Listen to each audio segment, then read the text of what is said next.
দুই রয়্যালের যুদ্ধ কিন্তু আজকে একটা হচ্ছে রয়্যাল চ্যালেঞ্জার ব্যাঙ্গালোর আর একটা হচ্ছে রাজস্থান রয়্যালস। বুঝতেই পারতেছে নামেই কিন্তু রাজকীয়তা প্রকাশ পাচ্ছে। এখন দুই রয়্যালের অবস্থা কিন্তু একটা জায়গায় খারাপ। আরসিবির অবস্থান যদি বলেন, আরসিবি ঘরের মাঠে কোনো জয়লাভ করতে পারতেছে না। এক রয়্যালের অবস্থা এই কারণে খারাপ। আরেক রয়্যাল হচ্ছে রাজস্থান রয়্যালস, তারা কিন্তু এবার টেবিলের তলানিতে পড়ে আছে। গতবার কিন্তু তারা প্লে অফস খেলেছিল, সুতরাং বুঝতেই পারতেছেন কি অবস্থান রয়েছে। আর যদি লখনৌ সুপার জায়ান্টসের বিষয় নিয়ে একটু কথা বলি, ঋষভ পান্তকে নিয়ে কিন্তু বিরাট চর্চা হচ্ছে। তাদের দলের যে মালিক গোয়েনকে সাহেব, তাকে নিয়ে কিন্তু চর্চা হচ্ছে। কি আপনাদের মনে পড়ে কি গোয়েনকে সাহেবের সাথে কিন্তু MS ধোনির একটা বিরাট ক্ল্যাশ হয়ে গিয়েছিল যখন পুনে সুপার জায়ান্টসের তিনি ওনারশিপ ছিলেন। তখন এই দলটি আর এখন বিরাজমান নেই। তখন কিন্তু ধোনিকে ক্যাপ্টেন্সি থেকে সরিয়ে স্টিভ স্মিথকে ক্যাপ্টেন দেওয়া হয়েছিল। এমনকি গত সিজনের কথা যদি আপনারা খেয়াল করে থাকেন, KL রাহুলের সাথে কিন্তু তার ক্ল্যাশ হয়েছিল।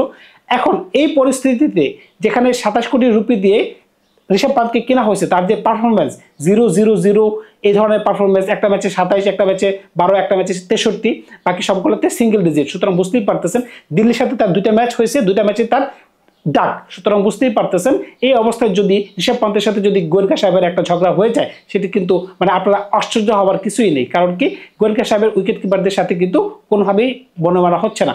আরেকটা দৃশ্যনীয় বিষয় হচ্ছে গতকালকে ম্যাচ শেষের পর যখন গোয়েনকা সাহেব KL রাহুলের সাথে হাত মিলাতে গেলেন, তিনি কিন্তু এটি সুকৌশলে এড়িয়ে গেলেন। বলতেছিলাম KL রাহুলের কথা। তিনি কিন্তু আবার একটি জার্সি নাম্বার যে তার 1, সেটি কিন্তু পিছন থেকে একটু মানে আকার ইঙ্গিতে বুঝাই দিলেন যে আই এম নাম্বার 1 প্লেয়ার। সুতরাং বুঝতেই পারতেছেন এখানে কিন্তু ইগো ক্ল্যাশ হচ্ছে।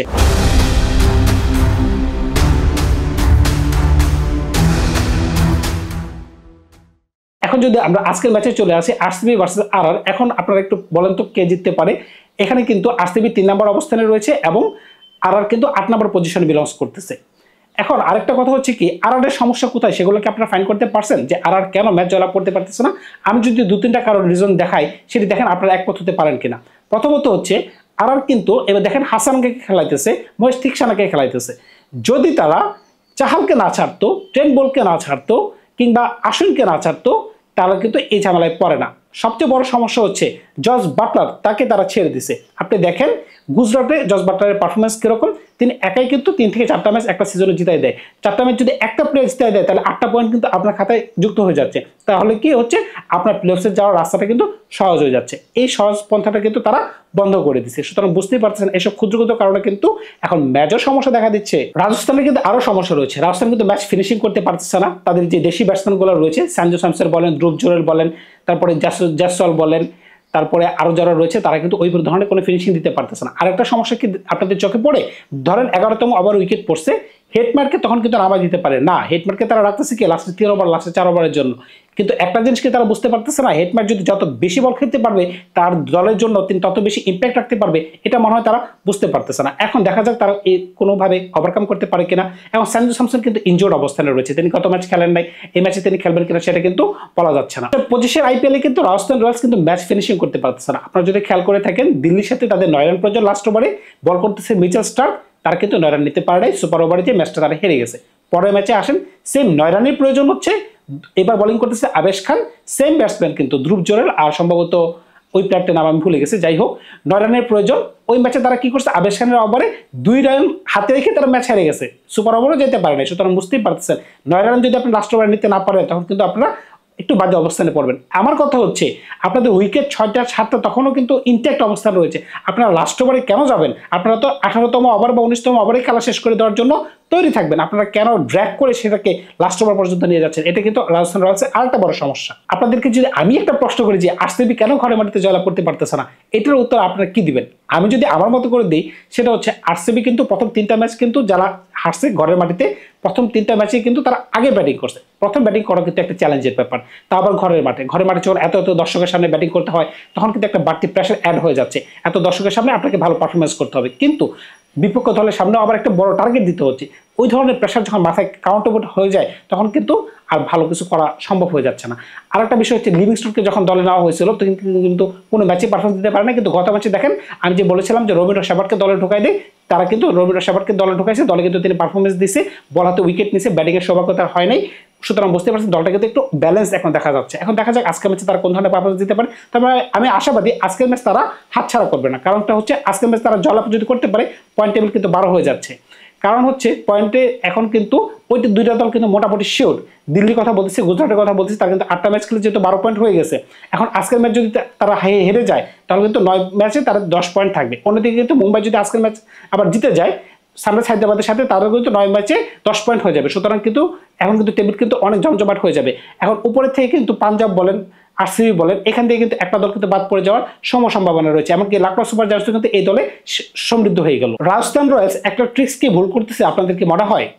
আপনারা যদি খেয়াল করে থাকেন, নীতিশ রানা কলকাতাতে দীর্ঘ 7-8 বছর কিন্তু 3 নম্বরে ব্যাটিং করছে। 3 নম্বরে কিন্তু তিনি সলিড, তিনি কিন্তু বলও কিন্তু 2-1 ওভার করতে পারতেন। কিন্তু রাজস্থান রয়্যালসে আমি এখন পর্যন্ত দেখি নাই তিনি বল করছেন, কিংবা এক ম্যাচ ছাড়া তাকে আমি দেখি নাই যে 3 নম্বরে ব্যাটিং করছেন। এই জিনিসটা কেন রাজস্থান রয়্যালস করতেছে? আমি জানি রায়ান পরাগ খুব ভালো ব্যাটসম্যান, তাকে ইন্ডিয়ান জাতীয় দলের সুযোগ দেওয়া হয়েছে, কিন্তু একটা টিম কম্বিনেশন সেট আপ করতে গেলে তো মনে করেন যে যে পজিশনে খেলে অভ্যস্ত তাকে যদি ওই পজিশনে দেওয়া হয় তাহলে আমার মনে ছিল এটা ব্যাটার ক্লিক করতে পারতো। আপনারা যদি খেয়াল করে থাকেন তাদের ব্যাটিং অর্ডার ওই ধরনের কিন্তু ক্লিক করতে পারতেছেন না। ধ্রুব জলের প্রতি আপনি যে ধরনের এক্সপেকটেশন রাখতেছেন সে কিন্তু রাখতে পারতেছেন। আপনি যদি বোলিংয়ের দিকে আসেন, সন্দীপ শর্মা যে কিনা গত সিজনে খুব ভালো বোলিং করছে, সে কিন্তু এই সিজনে ওই ধরনের বোলিং করতে পারতেছে না। আপনি মহেশ থিকসানা বলেন, হাসারাঙ্গা বলেন, এমনকি জফরা আর্চার প্রথম 2 ম্যাচে যে অফ কালার ছিল কিন্তু তিনি যথেষ্ট ভালোভাবে কামব্যাক করছেন, তারপরও কিন্তু তারা ক্লিক করতে পারতেছে না। আপনারা দেখেন রাজস্থান রয়্যালস এবারে টুর্নামেন্টে প্রথম, মানে 2008 থেকে 2025 পর্যন্ত প্রথম 2টা ম্যাচ কিন্তু তারা কোনো সময় হারে নাই। এবারে টুর্নামেন্টে তারা প্রথম 2টা ম্যাচ ব্যাক টু ব্যাক হারছে। 3 নম্বর এবং 4র্থ ম্যাচ তারা জয়লাভ করছে, এরপর আবার তারা 4টা ম্যাচ হেরে গেছে। বুঝতেই পারতেছে তারা কিন্তু একদম গর্তে পড়ে আছে।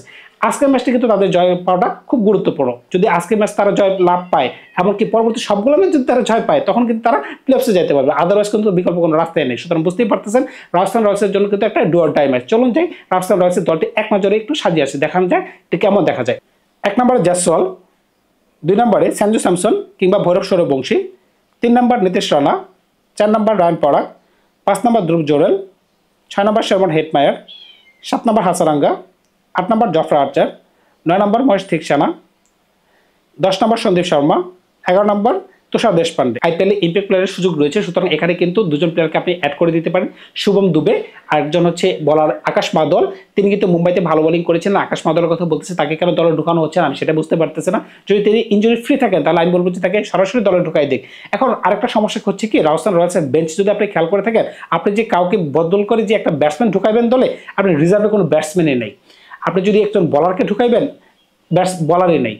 দেখেন মহেশ থিকসানা বলেন আর হচ্ছে হাসারাঙ্গা বলেন, তারা কিন্তু এখন আর বর্তমান যুগে ওই ধরনের টি20 ফরম্যাটে একদম আকাশচুম্বী ভালো বলার হিসেবে গণ্য করা হচ্ছে না।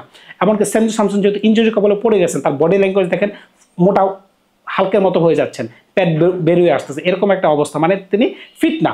এরকম একটা অবস্থায় যদি দলকে তিনি ক্যারি করতে চান, তিনি কিভাবে ক্যারি করবেন আমার জানা নাই, তবে তাদের জন্য আমার শুভকামনা রইল। এখন যদি আরসিবি দলটিকে একটু সাজায় আসি, আরসিবি কিন্তু খুব ব্যালেন্স একটা টিম। আপনি দেখেন তখন কিন্তু আপনারা বুঝতে পারবেন আরসিবি দলটা কেমন দেখা যায়। 1 নম্বর ফিল সল্ট, 2 নম্বর বিরাট কোহলি, 3 নম্বর ডেভিড পাডিক্কল, 4 নম্বর রজত পাতিদার, 5 নম্বর জিতেশ শর্মা, 6 নম্বর টিম ডেভিড, 7 নম্বর রোমেরো শেফার্ড, 8 নম্বর কুণাল পান্ডিয়া, 9 নম্বর ভুবনেশ্বর কুমার, 10 নম্বর জশ হ্যাজেলউড, 11 নম্বর ইয়েশ দায়াল। আপনারা যেহেতু জানেন ইম্প্যাক্ট প্লেয়ারের সুযোগ রয়েছে, ইম্প্যাক্ট প্লেয়ার হিসেবে স্বপ্নিল শর্মা কিন্তু দুর্দান্ত বোলিং করতেছে, লেগ ব্রেক বলার। সুতরাং অন্য কোনো বলারের দিকে বা ব্যাটসম্যানের দিকে আমি যাচ্ছি না, আপাতত একজনকে আমি নমিনেশন দিচ্ছি। এখন আপনারা যদি আরেকটা বিষয় খেয়াল করে থাকেন, এবার কিন্তু আরসিবি কিন্তু দুর্দান্ত খেলতেছে। ঘরে তারা হারতেছে ঠিক আছে, কিন্তু ঘরের বাইরে যে তাদের দুর্দান্ত পারফরমেন্স, এর পিছনে কিন্তু ক্যাপ্টেন রজত পাতিদার, এই প্লেয়ারটিকে কি বলবেন? তিনি কিন্তু 8টা ম্যাচের মাঝখানে সম্ভবত 3টে 50 করে ফেলছেন, 2টা ম্যাচে তিনি ম্যান অফ দ্য ম্যাচ হয়েছেন। টিম ডেভিডের কথা কি বলবেন? টিম ডেভিড একা লাস্টের দিকে যেভাবে তিনি লড়তেছেন, এই প্লেয়ারটিকে মুম্বাই ছেড়ে মনে হয় হতাশা করতেছে। আপনারা যদি দেখেন 4-6 বন্ডা বসে দিচ্ছেন লাস্টের দিকে। তারপরে হচ্ছে লিভিংস্টোন যদি একটু ভালো খেলতে পারতো তাহলে তো দলটা আরো ভালো হয়ে যেত। বাদ দেন লিভিংস্টোনের কথা, লিভিংস্টোন এখন অতীত হয়ে গেছে। এখন তারপরে যে ডেভিড পাডিক্কল কি করতেছে? আগের সিজনগুলোতে আমরা কি দেখতাম, তার স্ট্রাইক রেট ছিল 110 120, কিন্তু এবারে স্ট্রাইক রেট দেখেন 140 থেকে 160। সুতরাং বুঝতেই পারতেছেন তিনি কিন্তু তারপর গেমটাকে চেঞ্জ করে ফেলছেন। ডেভিড পাডিক্কল যদি ওই ম্যাচে খেলতো পাঞ্জাবের সাথে, যে ম্যাচে ওই ঘরের মাটিতে তারা হারছে, লজ্জাজনক হার হয়েছে, ওই ম্যাচে যদি খেলতো হয়তো বা তারা ওই ম্যাচটা জয়লাভ করতে পারতো। ওই ব্যাটসম্যানকে ওই ম্যাচে কিন্তু বসানো উচিত হয়নি। আর যদি বোলিংয়ের দিকে আসেন, ভুবনেশ্বর কুমার দলে অ্যাড হওয়াতে তারা যে পাওয়ার প্লেতে দুর্দান্ত বোলিংয়ে যাত্রা করতে পারতেছে, যদিও তার বয়স হয়ে গেছে কিন্তু তার কিন্তু ধার কিন্তু কমে নাই, তিনি কিন্তু প্রত্যেকটা ম্যাচে ভালো বল করতেছে। তারপর জশ হ্যাজেলউড, কি বলবেন এই বলারটিকে নিয়ে? দুর্দান্ত পারফরমেন্স কিন্তু তিনি দিতেছেন, স্টার্টিংয়ে বলেন, মিডল ওভারে বলেন এবং লাস্টে বলেন, তিনি কিন্তু উইকেট বেরি করতেছেন। সেই সাথে কুণাল পান্ডিয়া দুর্দান্ত চালাক একজন বলার। তার ভাই তো অবশ্যই চালাক, হার্দিক পান্ডিয়ার কথা বলতেছি, কিন্তু ক্রোনাল পান্ডিয়া কিন্তু নেহাত কম না। সে যেভাবে বোলিং করে, তিনি লাস্ট ওভারও বোলিং করছেন, এরকম কৃত্য রয়ে গেছে। সে কিন্তু দুর্দান্ত চালাক বলার, সব মিলে কিন্তু বোলিং কিন্তু তাদের এবার ক্লিক করতেছে। ইয়াশদালের কথা কি বলবেন? ইয়াশদাল কিন্তু গতবার রিটেনশন করা প্লেয়ার, তারা বুঝতেই পারতেছেন তাদের বোলিং কোডটা কিন্তু গতবার থেকে ভালো হয়েছে। আরেকটা মজার বিষয় হচ্ছে কি, মানে যেটা হচ্ছে আপনাদের দৃষ্টি রাখতে হবে, সেই জিনিসটা হচ্ছে আরসিবি গতবার যে ধরনের ক্লোজ ম্যাচগুলো হারতো, ধরেন লাস্ট ওভারে মানে লাস্টের 3 ওভার ধরেন 40 রান দরকার ছিল, তারা ডিফেন্ড করতে পারে নাই। এবার কি হইতেছে, লাস্টের 3 ওভারে যদি 30 রানের প্রয়োজন হয়, সেটা তারা ডিফেন্ড করতে পারতেছে। এই যে একটা ব্যবধান চলে আসছে তাদের মাঝখানে, সেই কারণে কিন্তু তারা ক্লোজ ম্যাচগুলো কিন্তু তারা জয় পাইতেছে। আর হচ্ছে সবচেয়ে বড় কথা হচ্ছে সবাই কিন্তু মোটামুটি কালেক্টিভনেসলি খেলতেছে। বিরাট কোহলির ফর্ম রয়েছে, রজত পাটিদারের ফর্ম রয়েছে, ফিল সল্ট যেটা কলকাতা থেকে তাকে ছেড়ে দেওয়া হয়েছে, এখন দেখেন সে দুর্দান্ত খেলছে। সব মিলে একটা দলটা কিন্তু খুবই স্ট্রং একটা পজিশনে রয়েছে। আমার মতে হচ্ছে আজকে আরসিবি জয়লাভ করবে। এখন আপনারা কাকে সাপোর্ট করতেছেন বা আপনাদের মনে কি সারা দিচ্ছে যে কে জয়লাভ করতে পারবে, সেটা আপনারা অবশ্যই কমেন্টস করে জানাবেন। ধন্যবাদ সবাইকে, ভালো থাকবেন আপনারা। বিদায় নিলাম আজকে।